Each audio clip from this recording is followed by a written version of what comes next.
Hey y'all, thanks for joining us at TheRealMC. With us tonight is very special guest, my really close friend, aesthetic bestie, and fellow shopper. Actually, I call you for all things shopping. Kayla Everett. How are you, babe? Hi, good. It has been a minute since we've gotten to sit down and talk. Oh, it has.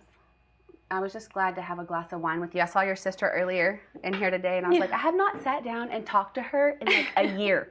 It's been a year since we've done this. Literally. You've been a little bit busy. Yes.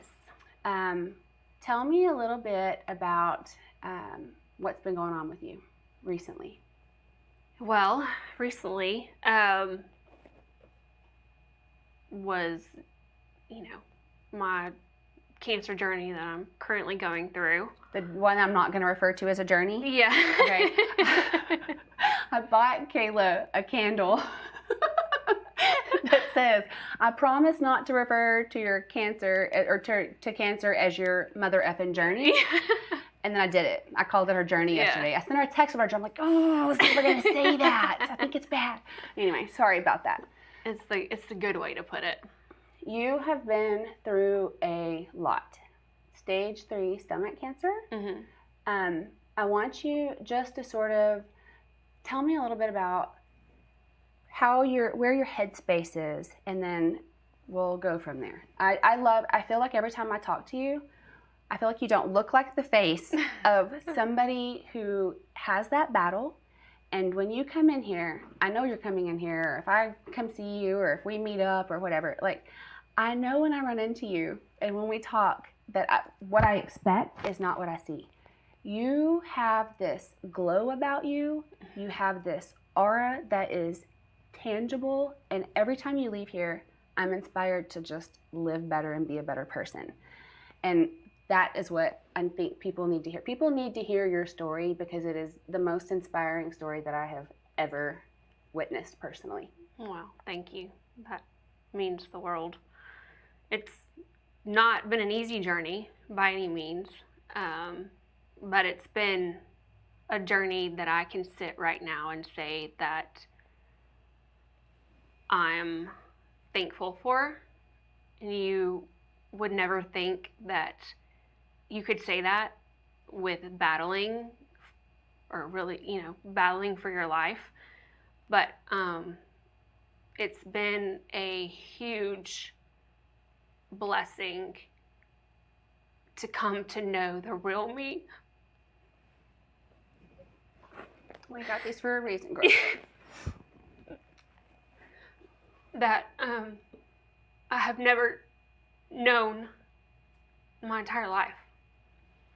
We talk about that a lot, you and I do. Yeah. Kind of facing your real self. Mm-hmm. And I have no idea, cannot imagine what you've been through. But watching you and watching your journey has inspired me to turn more inward. And you are the reason Kayla is our very special guest. Kayla is the reason for so much stuff that we're doing up here. You're the reason that we're bringing in the meditation and the mindfulness and the Reiki and the biofeedback and all the things that I knew I needed to be doing, but I wasn't doing yet.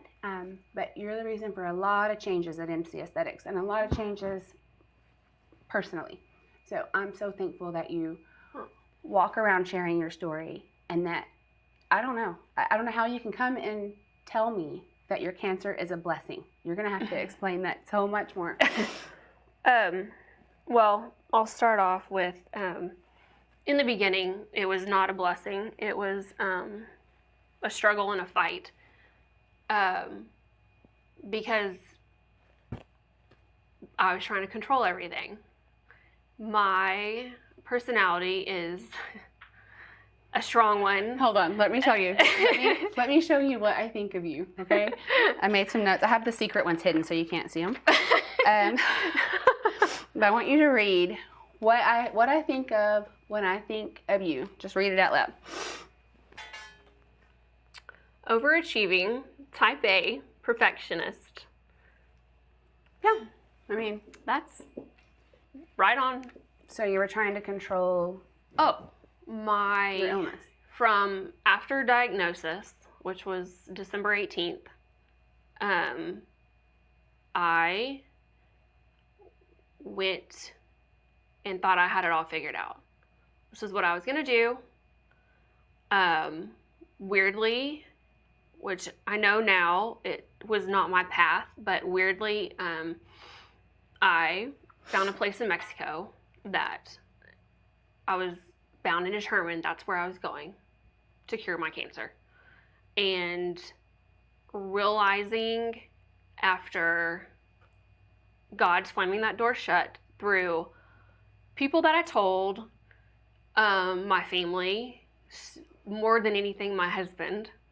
I was behind your back, girl. Yeah. I was like, okay, if you think so. Yeah. I'm like, Megan, no. Yeah. No. And everybody was. But I, being that personality, I've been that way my whole life. Like, I've had to figure it out on my own. Like, because nobody is going to tell me what I can and can't do. And that's just the way I've always been when it comes to me personally. And so through that, it was slammed shut. And by the grace of God, I'm very thankful that it was.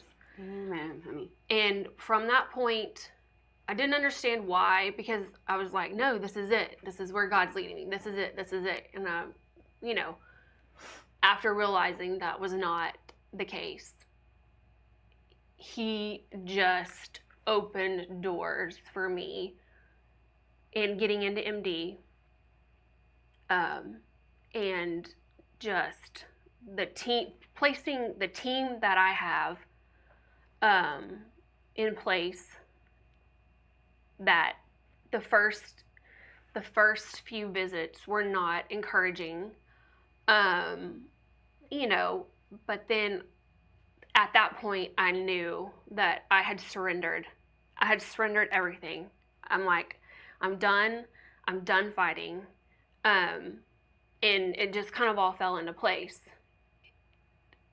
We'll back up. So at that point I was ready, but I wasn't fully ready. Like, I still had that fear driven that, I'm like, no, I can't. Like, I'm scared, nervous, because you hear horror stories of cancer treatments that people don't come back from. Well, and you're a person who tends to, and one of the things I love the most about you is that you are so spiritual and so in touch with not just the traditional, but non-traditional approaches at healing yourself and healing the body. And so we always talk about all of those different approaches. So when you stage 3 stomach cancer, I don't even know can you say it? But when you're told you have that, your first gut reaction was to take a holistic approach. Yeah. Go to Mexico, be healed, all holistically, no chemo, no radiation, no MD. 3-4 weeks, I'd be done. And that's where you were going. Yeah. Okay. You end up at MD Anderson instead, and you're still like, I'm supposed to do the other thing. Yeah. And was still fighting it a little, battling it back and forth in my head, like, what am I supposed to do, God? Like, just praying constantly, still doing the holistic stuff. And then I got really sick. So I went to MD in January.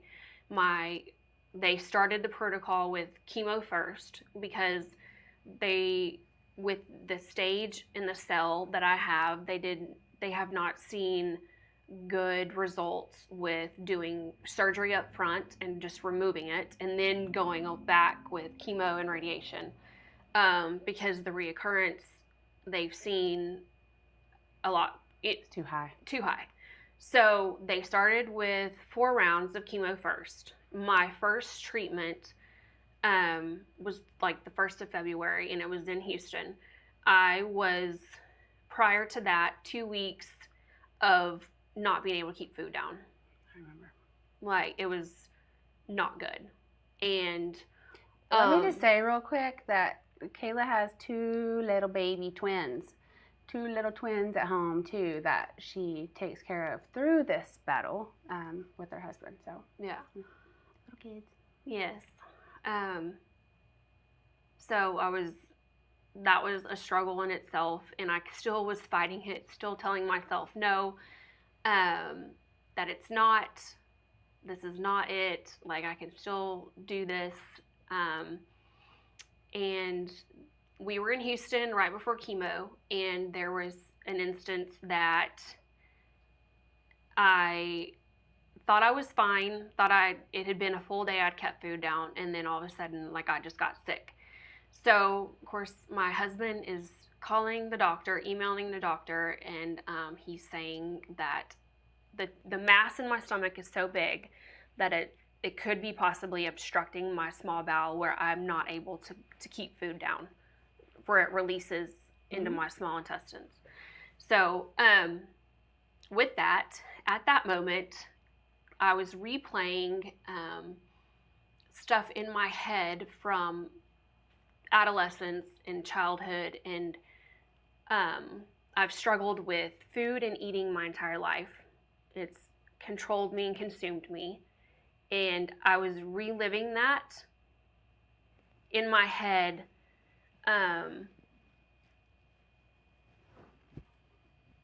more or less, like my body was not letting me keep food down, and like, this is serious, and I'm very sick, and like, something's got, like, I can't relive that. I can't go there. So at that point, we went to the emergency room. They took an x-ray of my stomach area, and come to find out, at the grace of God, that it was not obstructed. It was very inflamed, and I had a lot of acid, like unbelievably amounts of acid, making me sick, like the stomach acid. But you still had that moment. I had the moment yourself that you needed. like that. At that moment, that's when I surrendered. I was done. Like, I don't want to be sick. I don't want this life. I can't relive this. Like, it was just fear role playing in the back of my head. It was like my life was flashing before my eyes of childhood and eating disorder. And I don't like that word, and I hate that word. I don't either. Well, I've never even told you this. We've talked about it. I've hinted at it a little bit. Yeah. And I've hinted at it about that, but I have the same struggle, always have. Only my immediate family is, I can only talk about it with them. Yeah. Because it's just, it's hard. It is hard. And when that control that you're talking about, that you're trying to have with your cancer, is that same control? Because I controlled that. Control? It was something I could control. Nobody else can control that. Yeah. Only you can. And it's what I had control over. And it at that point, I didn't have control. My body literally was not letting me control. Like I wanted to eat so bad and keep food down so bad that I couldn't. And at that moment, I was like, I'm done. Like, I'm done. And from that point, we went to the emergency room. It was not obstructed. They gave me medicine to help calm everything down. And from that point, it was like life-changing. That I had surrendered everything to him and stopped fighting and trying to control it. And I promised him that, I said, you take me on this journey and you get me past it to that other side. I will do whatever you tell me to do, and I will never fight you again on anything. And I'm on the up end now, and it has been, from that point, it has been the best. That was the best moment of realization for me personally. That is where I saw you I saw you before that moment, and I saw you after that moment. And can I just tell you that you were even going through more physically, chemo, and when I saw you after, but when I saw you before, that is a sick, that my friend is so sick. I've seen you since, while you were going through chemo, and you don't look like the face of cancer. I think that so much of that, Kayla, has to do with the way that you are approaching it. Oh, it's huge. The power of the mind. The mindset. You know, I see a lady, two beautiful ladies were blessed that I found that God sent me to help me get me through this, and it was because spiritually and to get old baggage, emotional baggage that I have dealt with my entire life of not loving myself, self-hate, never thinking that I'm good enough, never feeling that I'm worthy of love. He's proven that to me through this whole thing in ways that I am so grateful for and could never, would never change, because it taught me that I am worthy of love and that I deserve it. And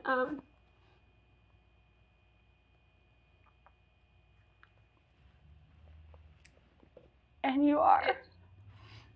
I know that now. As before, you know, I didn't think I was. And it was just a lot of years and years of self-abuse. Not knowing who you are. When you said that, when you first sat down, I literally almost started bawling. I say it all the time on this podcast. I feel like I'm 40 years old and just actually figuring out who I am and kind of dealing with that, like my past and who I was, you know, just stuff, baggage. And I knew that fairly early on, after procedures and stuff, realizing that it's ironic that it's in my stomach. Well, it's not ironic, but it's kind of resembles what I've battled my entire life, that I would have this in my stomach. Something that a part of my body that I've always hated, never loved, that I abused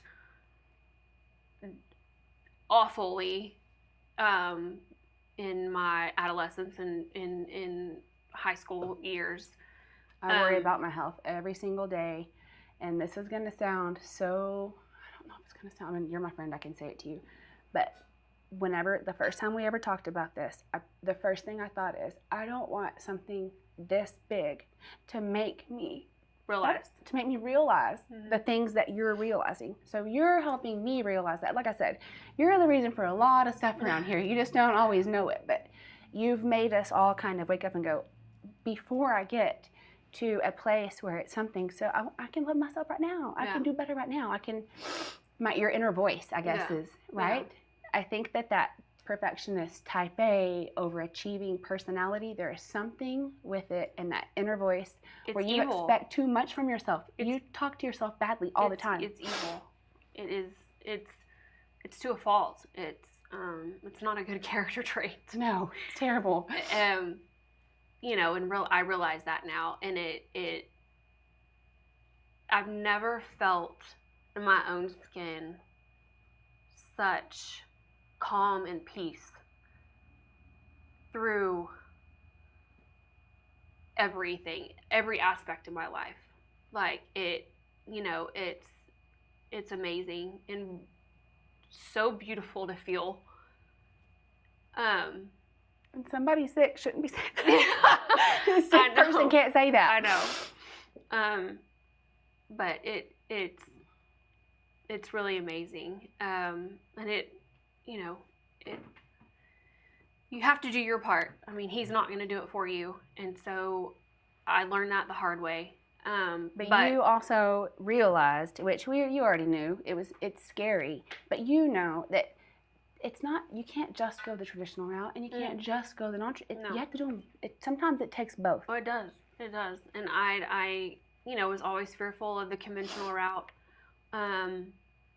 But I believe there's a happy medium between both. And, I see that now and realize that now. And, of course, learning the hard way. But that's fine. I'm not bitter or but it's. I always say that I can walk this way. Mm-hmm. It's unobstructed with shoes on, just a little path, or I can go this way on broken glass barefoot because somebody said I couldn't. Right. Clearly, I'm going to go that way. Well, right? That's what everybody always says. Well, you know how to do it. You know how to do it, right? Don't you? In which, it is true. So, but it's been. What are some of the tools or practices or things at MD or things wherever, holistic, wherever, that what do you feel like is helping you the most outside of MD Anderson, outside of chemo, outside of radiation? Is it prayer? What are you doing? Biofeedback? What is Kayla doing right now that you feel like people ought to be doing just for their health, and this is what you've learned because of what you went through? It's a combination. I've done biofeedback. I right now weekly practice have Reiki, and then I have my other angel sent from heaven lady that she is my God therapist. I'm going to go to her. I haven't yet. I'm going to. She has an amazing connection with God that is so beautiful. And she has been through this journey a rock in my salvation. And I would not be where I am spiritually and emotionally if it wasn't for her and my other lady that I see. They keep me grounded.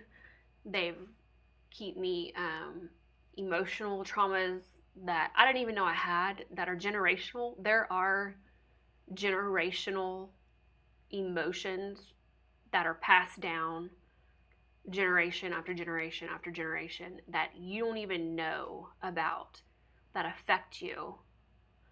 And I didn't realize that till after going through her therapy treatments. And it is life-changing. And so grateful and thankful for that. I do obviously diet.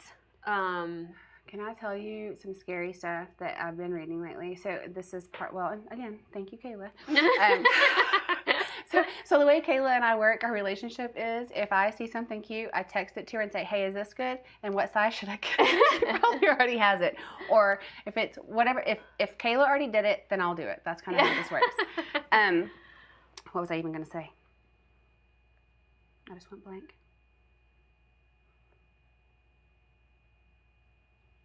What were we talking about? I was going to talk about biofeedback, but I went full circle. About diet. Oh my gosh, yes, because it was so important. Sorry, brain fog. Okay, it's just important. So I was reading about diet and nutrition, about the mind and mental and emotional health, and I read this one thing. This is what I was going to say. It struck home, and I don't even know why, but because of my history and because of what we're talking about, it's your brain on food. Mm-hmm. Your brain on food. Mm-hmm. Like your brain can't work if it doesn't have food, right? And it controls everything else. But what I'm reading about right now is the relationship between diet, nutrition, and mental health. Mm-hmm. And the stuff that I'm reading is flooring me. What food can do, well, obviously we know. Mm-hmm. This is the main brain. Right. It sets the tone for everything else. But what food can do for you mentally, just for your emotional and spiritual health, mm-hmm. But, obviously to be healthy, but it takes all of it. Yeah. And it starts with diet and nutrition. Yeah.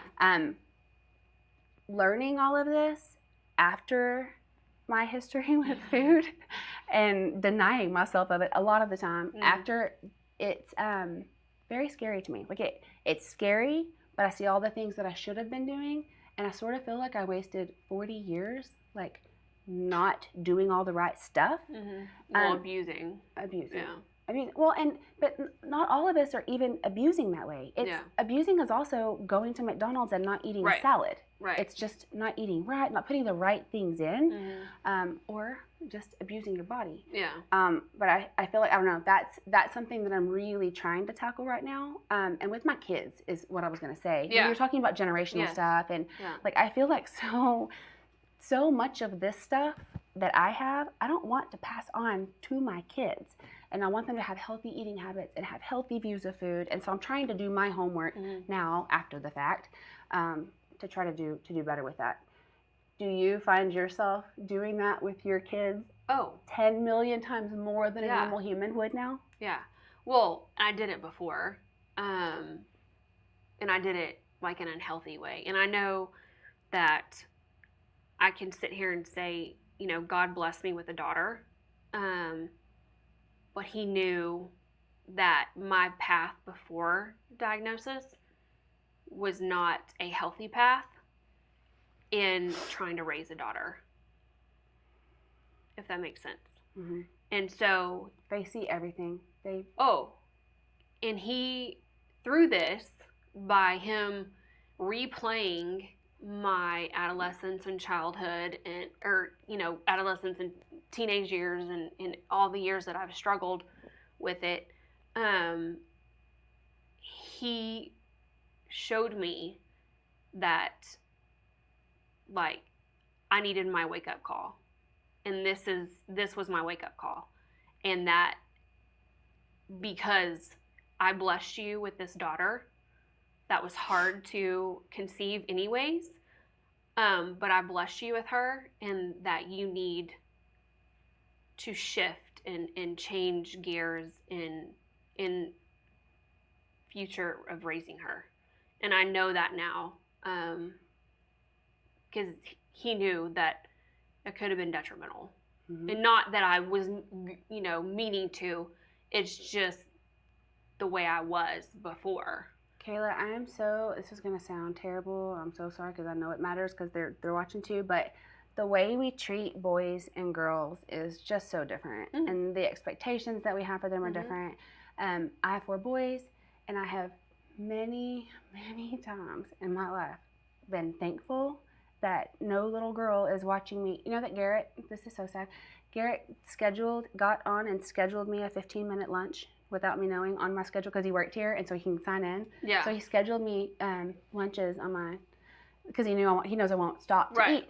And a lot of mine, I'm getting really busy now, but it wasn't that forever. Right. Now I'm just busy and I don't have time. Right. But it's just that I'm either thinking about it too much, or I'm not thinking about it at all. Mm-hmm. Period. Mm-hmm. But I've often thought, I'm not passing that on. Mm-hmm. But dude, I am. Yeah. I am. Mm-hmm. So I kind of go the opposite way with my boys than I am with me. I'm like, I'm raising linemen. They gotta be big. They're 6 foot. We're going through a gallon of milk and a loaf of bread in one meal. Yeah. Not even in a day at this point, And so I've got these big boys, and I've got football players, and it's you do it differently. Yeah. We eat healthy and we do all of it, but it's different. I don't know how I'd be with a daughter because of and I've worried about that and thought about that, and I watch the things I say around my nieces. And yes, you have to. Because you never know, one little word, one little saying, one little can be so detrimental to their spirit that can affect them the rest of their lives. And when you're little, that becomes your inner voice, and that the way you talk to yourself. And that's something else that I think is so important when you were saying earlier that it's evil. Mm-hmm. That inner voice, girlfriend, evil. Mm-hmm. I can think of like little things all day long, like, oh, you're so stupid, what an idiot, what a dumbass, or whatever we say, but all day long. Like, why is it that way? Like, I could achieve the world and been like, no, you could have done this better. It'll never be good enough. I should have done this, or I should have done that. Or like, why, it's not perfect, always trying to achieve that perfectionist. And with that mindset, no matter what you did, you're never going to be perfect. It was never going to happen. You're setting yourself up for failure. You can't be happy. It's never enough. Mm-hmm. There's always the more. Mm-hmm. And that you can do better, you can be more. And now I can sit back and look back at, my life, and just, I'm grateful. I'm grateful for everything, even just the little things. So, you you don't count your blessings until you have to. Until you have to, girlfriend. And now it's like anything and everything is thank you. Thank you. You know. You just finished radiation? Yes, 5 weeks in Houston. 5 weeks in Houston. How are the kiddos? They're good. When you're gone. Yeah, I mean, I came home on the weekends, but, you know, just mommy not being there during the week and their normal routine, it, you know, little baby boy kind of affected him more so. I think Ella, she's more independent. She's kind of already, like, separated from me, but he's not, and so they never do. It's Boys been hard, yeah, and it's always mommy, you stay, and you know it's hard, and you just have to constantly reassure him, and you know, but I just know that, I mean, this will be over soon, and I will be here the rest of their lives, and until they're, you know, grown and have kids, and you know, and that's fine. That's it. That's all I need, you know. So just your perspective on what matters and what's important and all of that is just totally changed. Oh, completely. Outlook on life. My coworkers at work, I mean, they used to always say I would walk in like cussing and screaming and throwing fits, and sometimes I wouldn't do it every day, but they say that I would. But now it's like, half the time they don't even know I'm there, because I just walk in, I'm just there, and they always say, you're so different, you know, just, and, you know, I feel different. I mean, but you are different. Everything about you is different. Your whole energy is different, and I could feel it like a switch. I could feel it. Yeah, and it's just a wonderful feeling. I mean, I'm not saying that the struggle, you know, I still battle mind struggles. You know, the devil will try to attack you when you have bad days. Everybody does, but the good outweigh the bad these days. But I know I just have that confidence and that feeling that, you know, I'm on the up end now, and everything is just going to be better. What do you have left? What is the next step? So the next step is the final stage, surgery. They are going to do a full gastrectomy. Before all this, I never thought that you could live without a stomach, but you can. Happy, full life. And so that's the plan, mid-October, to remove the stomach. And it's, you know, it'll be hard, you know, in the beginning. You more or less, you're training yourself how to eat again, and you definitely don't eat as much as you normally would or want to. But nobody should eat the way we do in the United States. Probably shouldn't be going through a gallon of milk and a loaf of bread. Yeah, I mean, it's not healthy. I mean, your body, you should be eating all day long, small meals, and key is chewing your food. Really? I would love, tell me some of the things that you have learned through this that, like, we should all be doing that we don't do right. Chew your food better. Really, it's eating. I mean, chewing is huge. And they say, like, 30 times, chewing your food 30 times before you actually swallow it. Let me tell you. Which is really hard. It is so hard. That does not sound hard to do. No, but it is hard, I will admit. My grandfather does this. I promise you. You know how you have this vision of somebody, like, that, how they always are? Like, when you think of them. This is how I think of him. Like a horse kind of chopping back and forth. 30 minutes for 30 chews. And as a kid, I'd be like, this can't be real. Yeah. He's going to chew 30 times. And I would be like, I would count his jaw. And it takes him 5 hours to eat. Yeah. And it's like, but you know what? The man is healthier than all of us, probably, at that age. Well, and by doing that, you don't eat as much, for one. And 2, you're breaking down your food. It starts here. You're breaking down your food to where your stomach doesn't have to work as hard. Because really, in all reality, the stomach is just a muscle. Mm-hmm. And you get all your nutrients, and the breakdown of all the food is in your intestines. Well, and 2, whenever I talk a lot about the gut being like the main brain, and mm-hmm. this is where all of it starts, because, mm-hmm. but it really starts here, mm-hmm. because this is where your body knows how, your mouth, when you chew your food long enough, it tells your body how your body needs to receive the food, right. and how it's supposed to break it down. Right. So it knows how to break it down because you chew long enough and tell it, mm-hmm. and it knows how to break it down. Yeah. So if you're putting in, and this is where what you're putting in matters, right. if you're putting in a bunch of processed crap, yeah. you chew it, and your body actually starts to freak out before it ever gets down here. Mm-hmm. And it goes into like a fight or flight response, yeah. stress, inflammation, which causes disease process. Yeah. If you put the healthy stuff in that our bodies are designed and wired to receive, mm-hmm. leafy green stuff that nobody likes but we all got to eat, yeah. Your body goes, oh, okay, thank you. Mm-hmm. And it's calm, no inflammation, no anxiety, no stress. Yeah. And so that starts here. And I don't chew my food very well. I kind of eat like a truck driver on the run. Like, I gotta go. Well, you get to a point when you're hungry and you just want to eat. But mm-hmm. No. So I mean, that'll be the hardest probably struggle in the beginning. Chewing the food. It is so long. I want everybody who's watching this to chew your food for 30 times. Every bite. No, every bite. Yeah, every bite counts. You'll be looking like my they literally say like your food should be like applesauce when you swallow it. Yeah, well, I'm not doing that. I know to do it, and that's the thing. Okay, so I know exactly how it all works, right? Like the scientific part of it. I'm still not doing it. I'm still running through the break room on my way to tell Wendy something with a spinach and feta wrap like this. Like, I'm not even stopping to enjoy my food most mm-hmm, of the time. Mm-hmm. And I've been trying to mindfully eat better. Yeah. You feel like most of what you're doing right now is diet and nutrition. Yeah, diet, nutrition, biggest place to start. And supplements.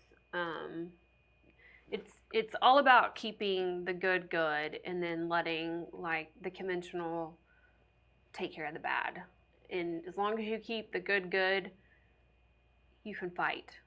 Your immune system, keeping your immune system up, and I found that earlier on, that was game changer for me through chemo, through radiation. And just, You've been helping other people with their journeys. So let me just say really quickly, Kayla doesn't do anything. Kayla doesn't half-ass anything. I already said that. But the reason I call, because I'm not a half-asser either, and I already read the 500 reviews, and I already read that, but I know she read more. And so, like, I know when you tell me something, like, you already know, you already did all the things. Yeah. And so I love, like, I don't know, to hear you tell me that, like, okay, now I'll do it because she's doing it. Yeah. It really is a thing. Yeah. So, but chewing your food, eating the right things, making that water. Yeah, water is crucial. And I've learned that you can drink water all day long, but it's the type of water that you drink. In all reality, because that was a question, like, how am I going to stay hydrated through not having a stomach? Because you can't eat and drink at the same time. As like when you sit down, you're drinking and you're eating. You'll take a sip and then you'll eat and then you'll take but you can't. I can't do that. Won't be able to do that. So it was asking those questions and kind of doing the research. From what I've read and seen and talked to people that have had this done, and it you don't need, it's a myth, you don't need your 8 glasses of water a day. I just told my kids that 100 times in the past 2 days. Y'all don't watch this. And it's so you can drink water all day long and not ever be hydrated. You can pee it right out. It's the minerals, the sodium, the potassium, the magnesium, all your minerals that you need factored into that to actually keep you hydrated. Have you seen those little IV drip packets? Yes, and actually I just stumbled upon those. They're amazing. And was gonna get some to try before surgery to, I was like, because this I feel like is gonna be crucial. I'll give you some for me because I won't be able to intake the amount of water that you're supposed to, and be able to feel like I'm hydrated enough. So it's funny that you say that because I just stumbled upon those. But they have 5 of them in my purse this morning for a weird reason. Like, I need 5. Yeah. So I have some if you want some. And the myth is, too, that I've learned, people like salt. Salt's bad. Salt's bad. It's not bad. Your body needs it. And it's an electrolyte. Your body has got to have minerals and electrolytes to function. I was always depleted of it just because I didn't eat salt, But it's the right kind of salt, And you can get that in your mineral water. There's an Armour one. You can put it in your water. Those little packets. I wish I could get one out of here. Would one of y'all grab one out of my purse? Do y'all mind? And I'll just grab the handful of them. They're just little packets. They say IV drip. I don't know what else you're gonna find in there. Something might bite your finger off. I love these. I want you to take these with you. So when Garrett and Jackson actually got a little bit dehydrated in football too, but Garrett got really dehydrated and sick. And when Jackson got, I was like, they were doing something different. And a safety guy in the oil field told me about these and said that they're game changers. They are. I've been drinking one every day, and I can tell a difference just in my skin. It's like and my drinking it. I've seen. Thanks, Brett. You this is actually the liquid IV. Yeah. It said it was drinking 3 glasses of water per packet. And it does it on a different approach on a cellular level? A cellular level. Like, so you drink water, but your cells don't absorb it. So, like, you can drink water all day long, but your body's not. And even just drinking, like, the high pH water, it's better than just regular, water. Spring water. But it still doesn't have your potassium, your, all the stuff that you need to actually be hydrated. So that's good. Take some of those. I have some more in my purse, but those are good. I think those are game changers. Oh, for sure. And so that's really all that. Slow down and eat better and connect your mind to your body. Enjoy. I mean, and after radiation, I went through a couple of weeks period where I was like kind of detoxing, and of course after radiation, like, you swell, and so obviously it was in my stomach, so my intake of my food was like not where it was before, which was kind of a good thing, but because I was just but I feel like now, like, God's preparing me for the next step, in making me as aware before I would over order, and then eat it. I feel like I needed to, you feel guilty or you're just wasting money. I was a poor kid, and honey, you got to eat everything on your plate. Exactly. When you're poor, there's not more, and you hope somebody turns their head so you can steal a bite, So now, like, I eat appetizer and eat half of it, which... That was a hard place for me to get to. Like, I don't have to eat a whole bunch. I can just eat a little bit, and it's better. Like, oh, it's not fun. But yeah. Better. Well, and it's just mind. It can just mess with your mind, especially if you have issues like that. Well, and with a lot of things, and here's the thing about food, Kayla, is with a lot of stuff, like, you don't have to have porn. Like, nobody has to, like, Pornhub and chill. Nobody has to do that, right? Yeah. It's weird and gross, right? You don't have to do that. That's an addiction, something you don't have to have, shouldn't do it. I mean, I'm not saying I don't know anything about Pornhub and chill. I said that. I saw it on a meme, okay? I don't Pornhub and chill. But Netflix I get and where chill. you're going. I get it. It was a meme. But whatever it is, whether it's porn or booze or gambling. Any addiction, Yeah. And so, but with food, you don't have to have alcohol. You don't have to scratch lottery tickets. It's really, really fun. Yeah. And but you do have to eat. Yeah. Most addictions we don't have to do. They're things we do that we don't need to live. But food's not. Food is freaking fuel, and you have to have it. And so now, food will be my lifeline. it'll be crucial to making myself eat. So I found when your mom cleans out or moves and she gives you that box of crap you haven't seen since you were in junior high or high school, I found a DVD from like college or some later years because I had tapes when I was in junior high. But I found a DVD. She gave me a box of crap from some time at her house, and it had a CD in it, and it was a workout CD that I'd made with all my favorite tunes on it. And on it, I had written a bunch of notes to myself about food. It was so weird to see what it was weird. I was like, was I that sick? I was that sick. I had written on it over and over, like, don't eat, food is fuel. That's why that came out of my mouth just now, because I just read that on an old CD that I found with workout songs on it. So I guess in my sick brain, I was going to read that. Never eat. Food is only for fuel, and don't enjoy food at all, and then play this and work out really hard. I mean, I don't really, but it summed up kind of my mentality in that moment. And what a, like, you got to have it. It should be a good thing. It should be. So you're just slowing down and enjoying everything around you in every minute and taking in things that you never would have taken in before. Yeah. You know, I went to Costa Rica with my dad recently. Yeah. And it's just a really calm place. Oh, I imagine. My dad's just a really calm guy. My dad and my stepmom, they're just chill. But, you know, they don't really go anywhere. They don't really do anything. They literally sit outside every evening and hold hands and like watch the sunset. And they're like happy people. Yep. I have to be entertained. I have to be doing something. Yeah. If I can't sit with myself for more than 2 minutes because I gotta give this filter. Like it's uncomfortable. Yeah. And you have had to do a lot of sitting. Yes. With yourself.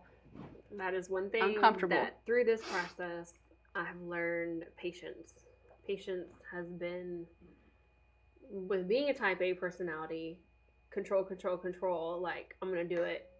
Like, I hurry this process up, you know, like, let's go.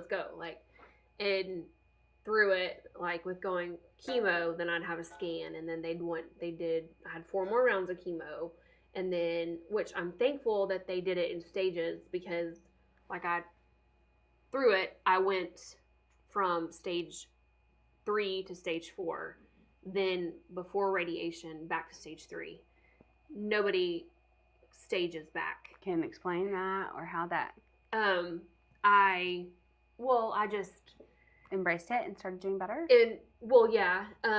But I just believed and knew that, like, with everything with what I was doing conventional and with what I was doing, like, I knew that. You signed on. You gave yourself over. Like, and God was going to take care of it.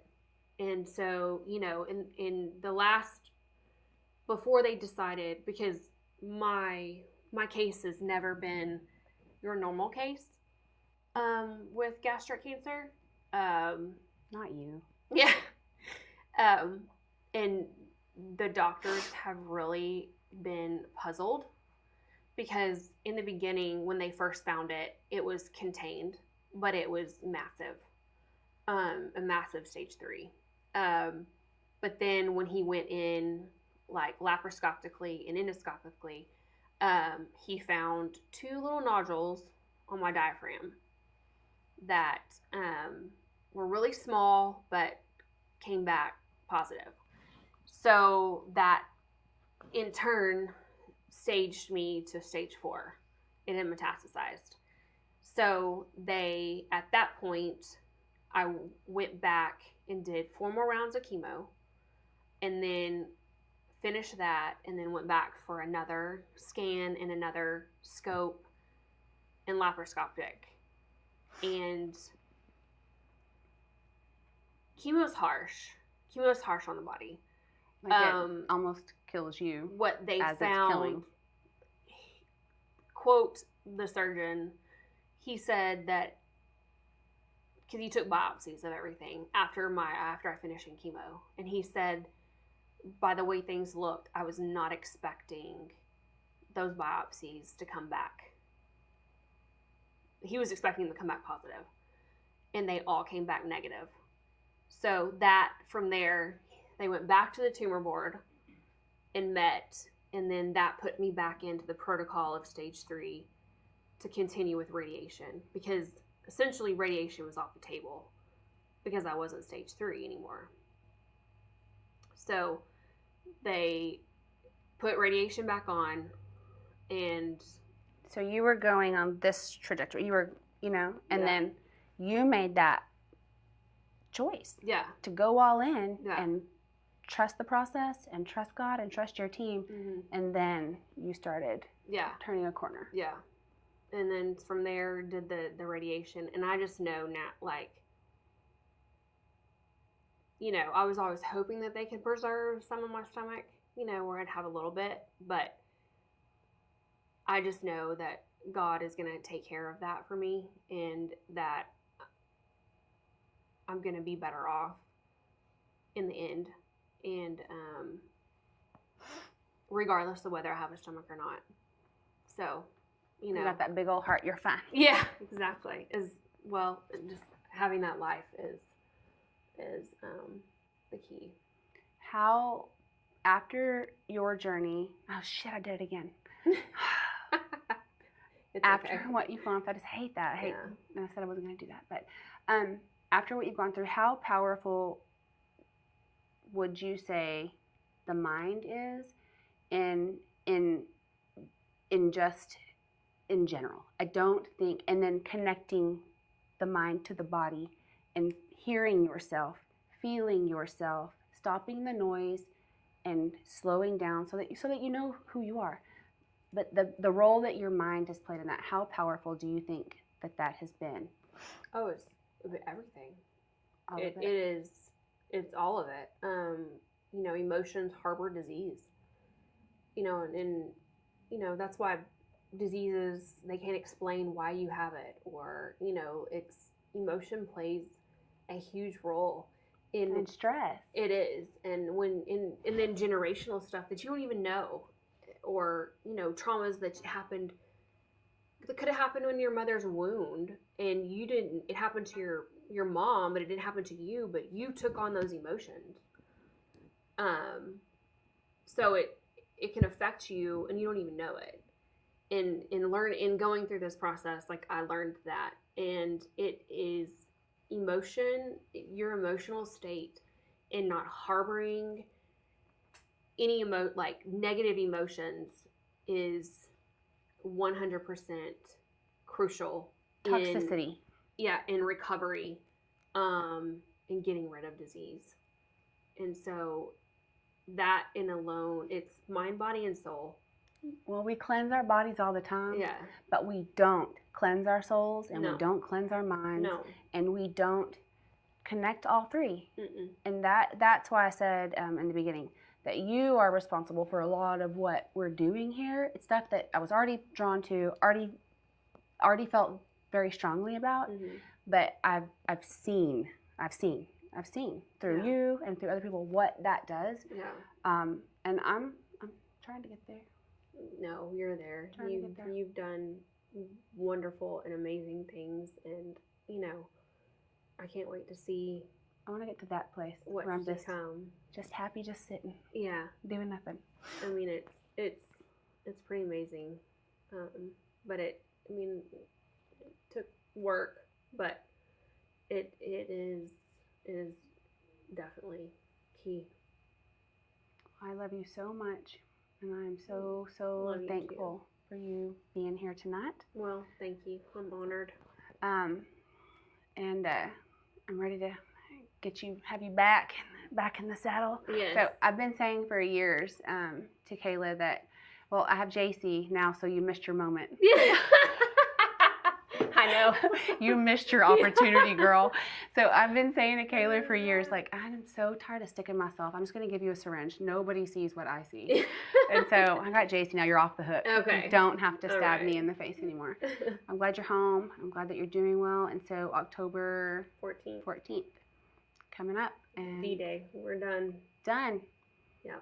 And home for good and happy and healthy. Yeah. Okay. Well, I love you. Love you too. Cheers. Cheers.